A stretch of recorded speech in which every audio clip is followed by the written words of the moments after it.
It's The Last Stand, the show that brings you the unfiltered, straight talk from some of the biggest celebrities and sports stars in the business who are not afraid to take a stand. And here is your host, Brian Custer. When you lost your belt to Fury, and I'm quoting you, you said, "Listen, I had a lot of things going on." No. Let me correct you. When I got cheated out of my belt to Fury. Okay, You said, can proceed. You said, "Quote: I had a lot of things going on coming into this fight, but I have no excuses. The best man won tonight." Why has that changed? I mean, he cheated. He flat out cheated. That wasn't the best man. That was the coward of a man. You know, he got a long reputation of cheating, and this right here is nothing less of him. I mean, he's a known cheater. So if you're known to be a known cheater, why are you going to stop now? You know, the gypsies believe in if they have an opportunity to cheat and they don't cheat, they consider you to be a sucker. You know, when we know time and time again, you know, you can go back through the history and the rap sheet of cheating consistently, even with the Klitschko fight, cheating. And this make it no better. So he definitely wasn't a better man at that fight, you know. And it's sad that, you know, that I'm so great in this sport that they have to cheat me to beat me. You know, what makes me even more powerful and is going to make my legacy even more stronger, you know, than what it is. I mean, because, you know, I haven't yet heard a valid proof of how gloves keep us smushed in form, how gloves flap all the way back. Why is your hands in the middle of in the bottom of the glove? Why did my ear have scratches deep in the inside of my ear? Because of your nails. You know, there's so many different facts and proof that we have. But it just showed the greatness of me.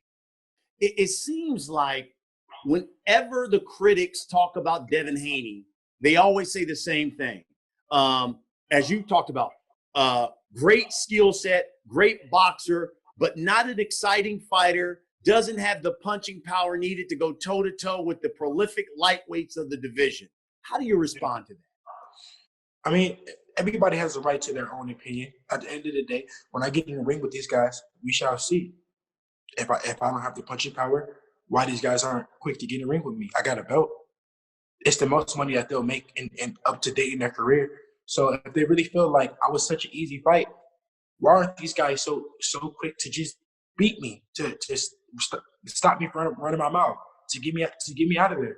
They're not. So these guys can say what they want to say. The critics can say what they want to say. But in reality, the proof is in the pudding. When people come at you and they say, "You're not undisputed," what is Teofimo's response to that? You're a Devin Haney fan, or you support that area. You don't understand what's really going on, and you may not know the insides of it. So that everybody has their opinions, but I think everyone that does know boxing, and like yourself, Brian, that have been in the sport for many, many years, probably longer than I have been in the pro game for sure. I think you guys know that who is the actual undisputed world champion is Teofimo Lopez. So that matters. You know, these are all casual fans. They only ride along with those that are winning for that moment, and then they move on to whoever else is next. So it doesn't bother me. However, I just look at it like, I did that part. Now let's do that 140. Errol, we had your good friend Keith Thurman on the show, and he told us in the episode, quote, talking about you, he needs to see me or he's going to have to leave the 147-pound division. Your thoughts on Keith Thurman? I guess I'm moving up or going down, 1 and 2. Because, I mean, that shit ain't happening. Fuck Keith Thurman. Tell me, what is it about Keith Thurman that just rubs you wrong? Don't like. There's just one guy I just never like. Like, there's a lot of boxers out there that I really don't care for, but him, I just don't like him. I just feel like he's just fake. Everything about him, I just don't like him at all. You know, a top fighter has a prime where it lasts only so long. And so I guess the question is, does it concern you that, let's say, that your prime isn't being maximized? Talking here at welterweight. Sometimes it concerns me, but at the same time, I don't as much try to worry about those type of fights that's not getting made.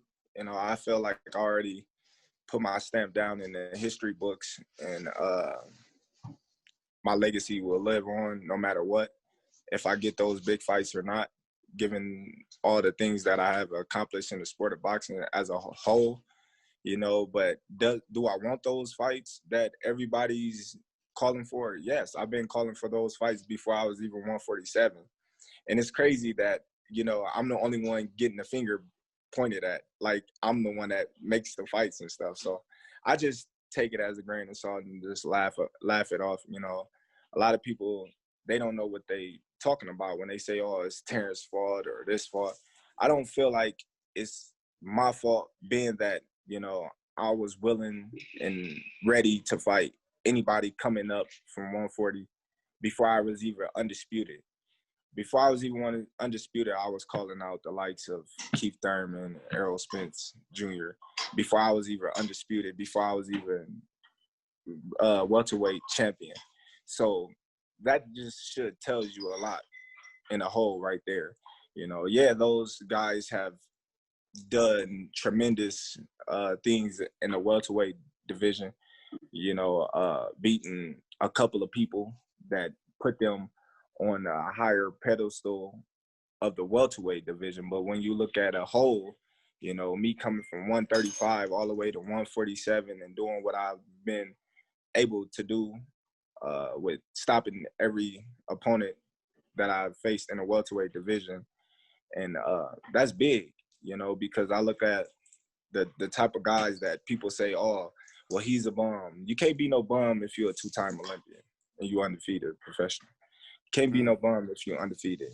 You know, I just look at these type of fighters and just say, okay, well, they don't give them enough credit, you know, being that they fight me. I'm just that good, you know. They don't want to say it, but the reality is, you know, you don't want to say Terrence Crawford is just that good. What fights do you think defined your career, and what fights made you great? That's easy to calculate, because I look at the fact that when I fought Wilfred Benitez, who was champion at 17, the most gifted fighter I've ever, one of the most gifted fighters I've ever faced. I never missed so many punches in my life, in my career. In fact, after the fight that I won, I went to the hospital for dehydration, because I beat him with more heart than anything. The Duran fight, my first professional loss, I never experienced anyone that hit me that hard. I'm serious. At that time, they called Duran Manos de Piedras, hands of stone. Brian, he punches so hard, I swear. And I talk about this all the time. He hit me so many times, so many places. And I looked around and said, who else is in this damn ring? He threw that many punches. He was perpetual motion. Tommy Hearns, a monster, no question about that. I mean, Tommy's 6'2", arms longer than a football field. I mean, Tommy was the man.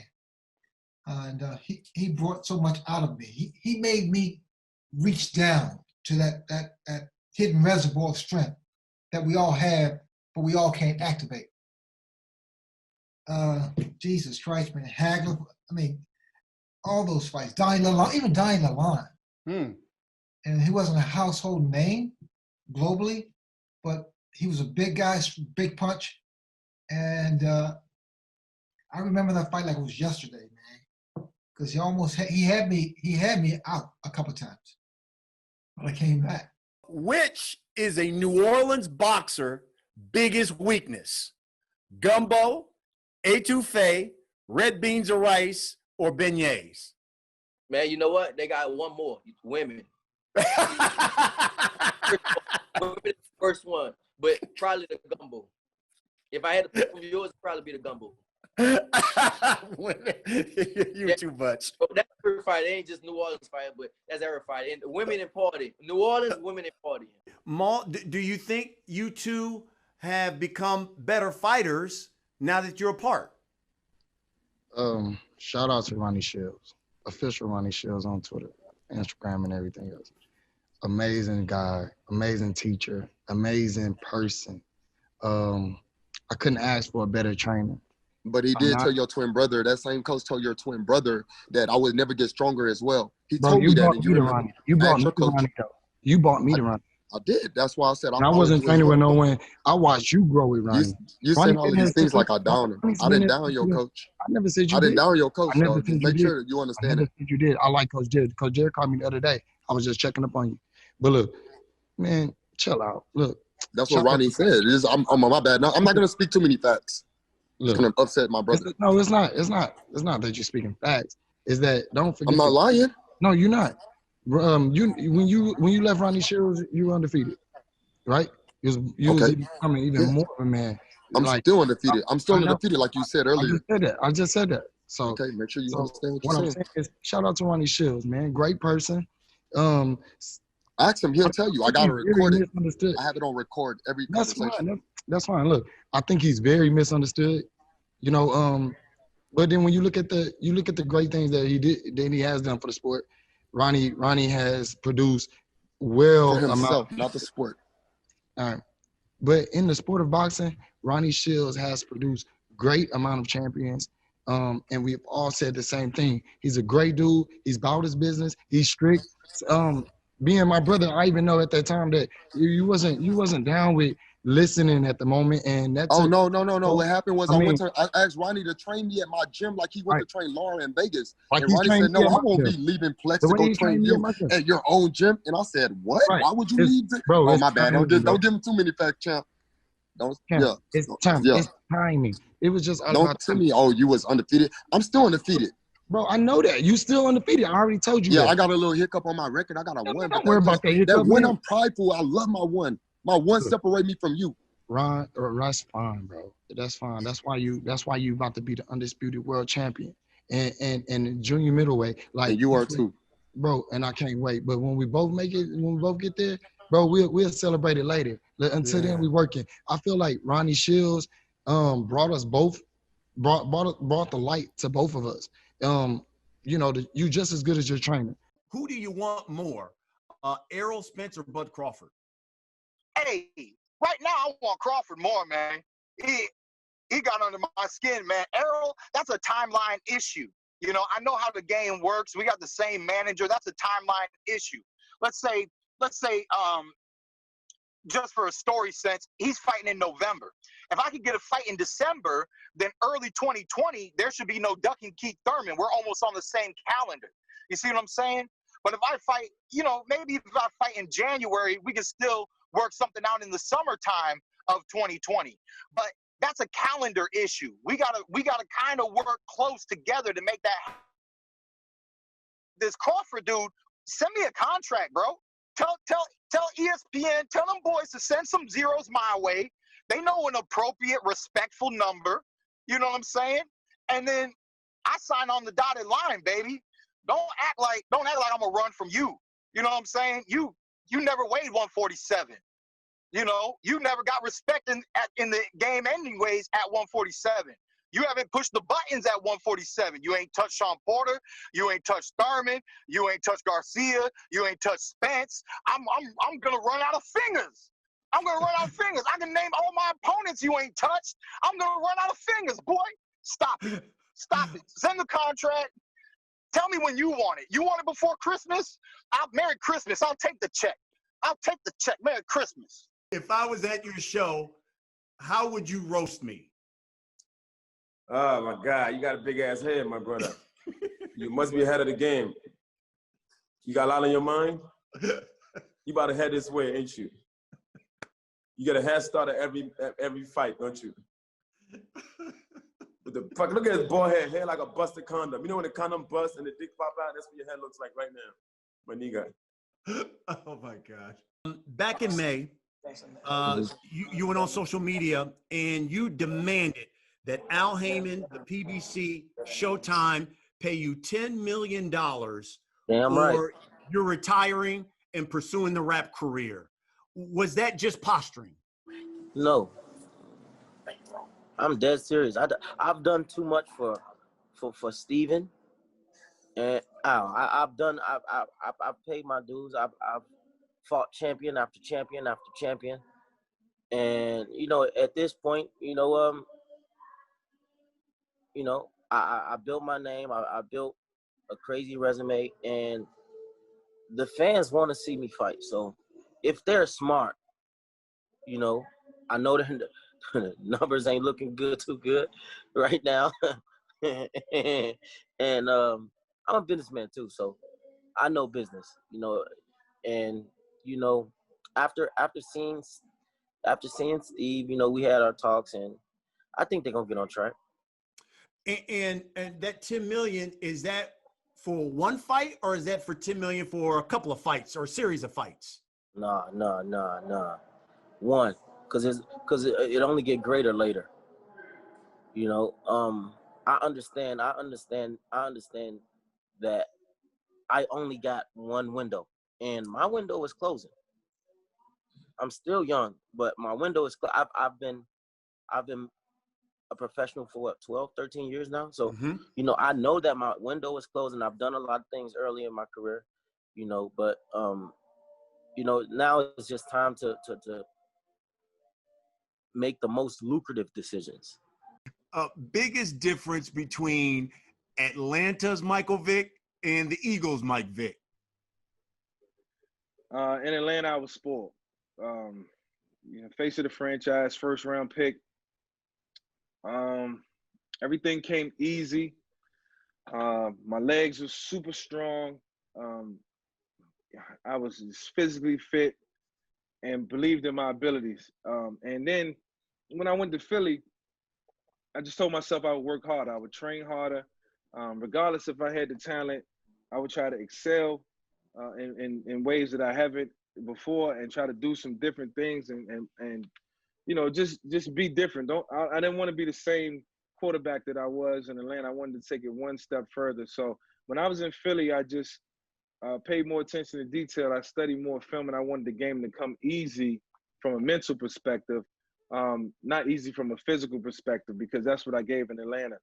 I was able to give a little bit of my arm and to give up my body and rush for 100 yards a game or 75 yards on average. In Philly, I just wanted to get it done through the air. I wanted my teammates to enjoy the game, enjoy the flow of the game, and get the fruits of their labor through their hard work. When will we see Boots Ennis in a step-up fight?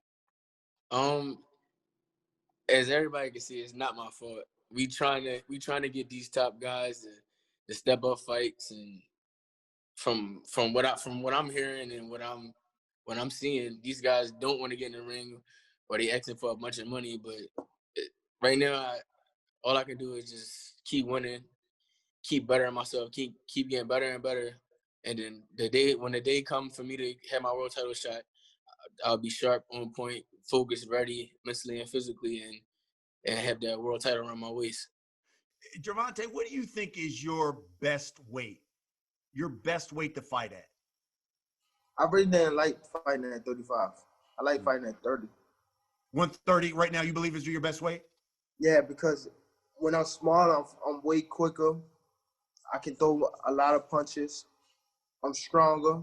I'm strong at 30, whatever weight class I am, but I feel like 130 is that's a weight that I can become that like that big star.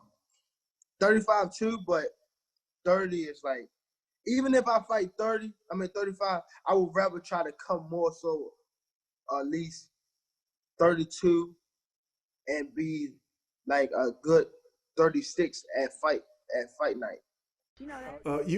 You've also talked about doing MMA. I mean, we've seen the video of you training, doing some of that stuff. Is that still a possibility? And do you see yourself getting into the octagon? Yeah, I definitely see myself getting into the octagon, but not for reasons of that I want to fight in the octagon. Like, I want to be known as the best woman fighter ever. And being the greatest woman of all time in boxing, it's cool, but I hate people to say that Amanda Nunes fight better than me. It's like, no, you do MMA better than me for sure, cause that's what you do. But if you want to take away her kicking and her elbows, and we was to just go left and right, I will win. But MMA fighters make it seem like, oh no, she could just come over to boxing and beat you, and it's like they got to be smoking some kind of dope or something to think that. That's like saying I can go over there to MMA without training and beat her. It's like I gotta train. I gotta get some kind of experience. I gotta get some fights in MMA. You can't just go over there and act like the kicking and the elbowing and the arm bars and stuff don't matter. Like that stuff matters in MMA, but in boxing, it doesn't. They can say she's the greatest woman of all time in MMA, but when it comes to, oh, she got better hands than any woman fighter that I've ever seen, that's a damn lie.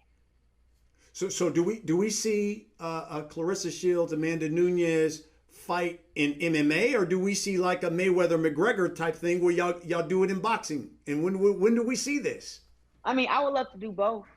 It really depends on her. If she wants to come to boxing and fight me, I know I want to do both, and I'm willing to train and get ready for it. And also too in MMA, it's just more it's just more exposure than women's boxing. I hate to say it, but those women, I mean, for me looking on social media, for me just seeing how they're the main event on every other card, and people are coming in filling up arenas for them. We don't have that in women's boxing. Like, I haven't even been on pay-per-view yet, and I'm a 3-time division world champion. But Gervonta Tank has been on pay-per-view. Like, it's just like not equal. You know what I mean? It's like over the MMA. I love how it's equal. You have some fights where the men are the main event, and then you have the same amount where women are, and women are on pay-per-view. And in boxing, it's just not the same way. Like, I've already let my team, and I let Showtime know, like, look, I will fight on the undercard of Earl Spence, Deontay Wilder, Manny Pacquiao, any of those big fighters, the Twin Charlos. Like, I will fight on the undercard of those guys, but I'm not gonna fight on the undercard of nobody who's not a world champion, especially on pay-per-view. But I've been trying to figure out ways to get more exposure through boxing and welcome everybody to see that the game of women's boxing has changed. We have some great fighters now. Like, they were good back then. Don't, like, no disrespect to any of them, but now we got women who actually make boxing a career. You tell me why Shakur Stevenson is the next star of boxing as opposed to, let's say, Tank Davis or Boots Ennis.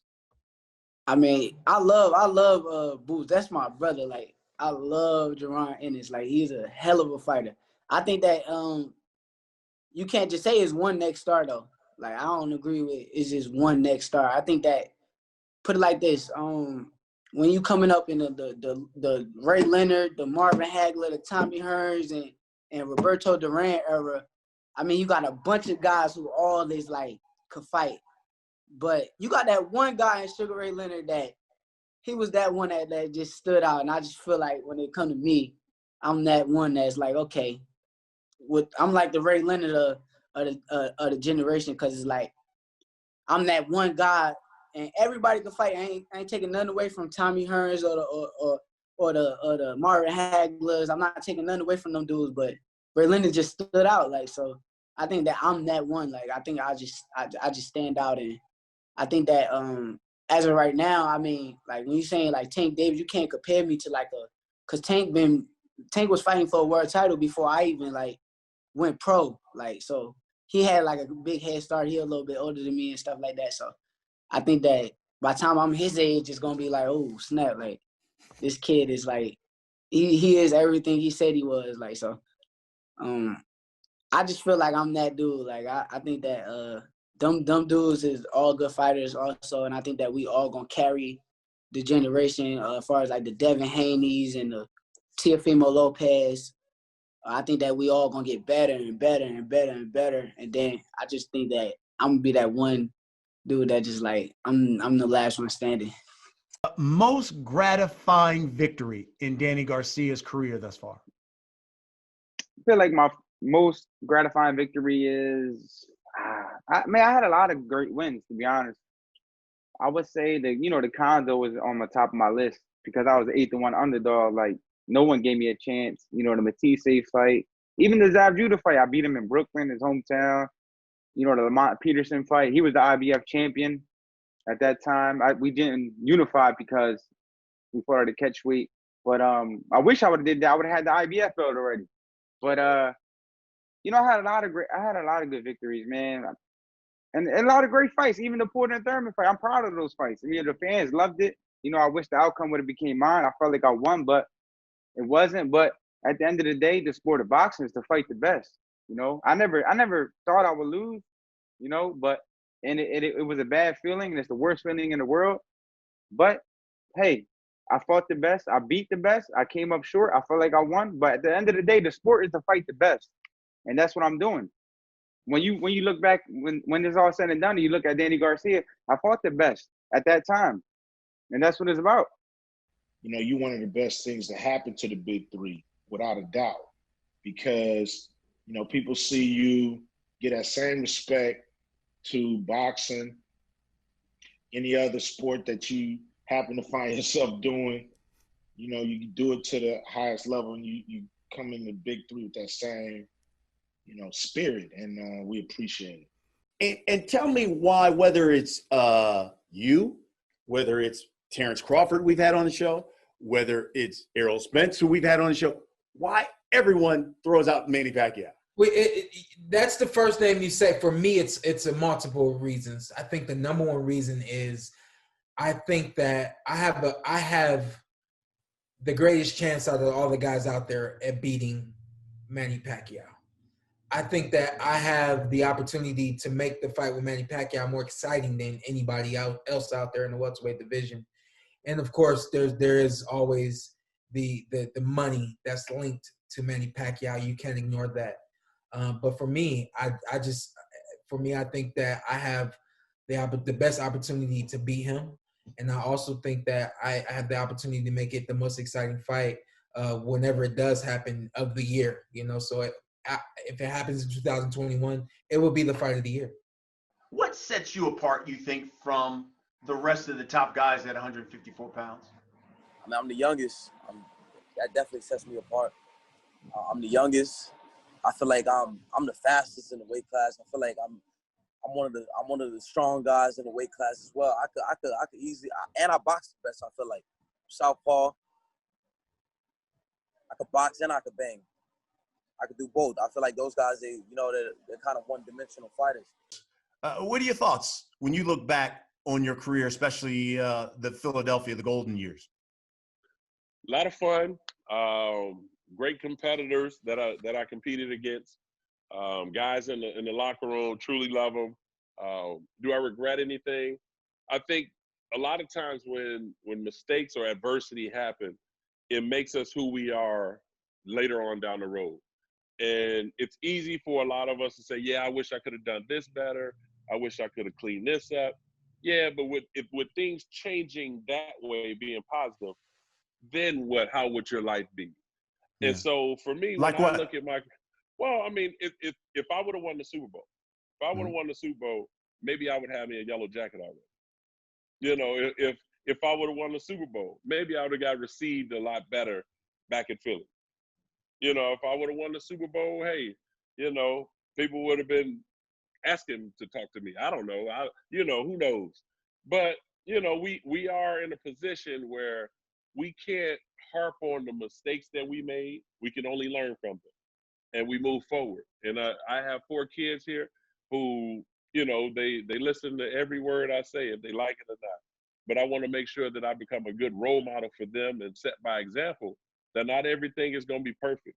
There are going to be times where it's going to be a little cloudy and shaky, where decisions have to be made. You have to just be prepared for any and everything that you'll be faced with. I'm happy I got that wake up call.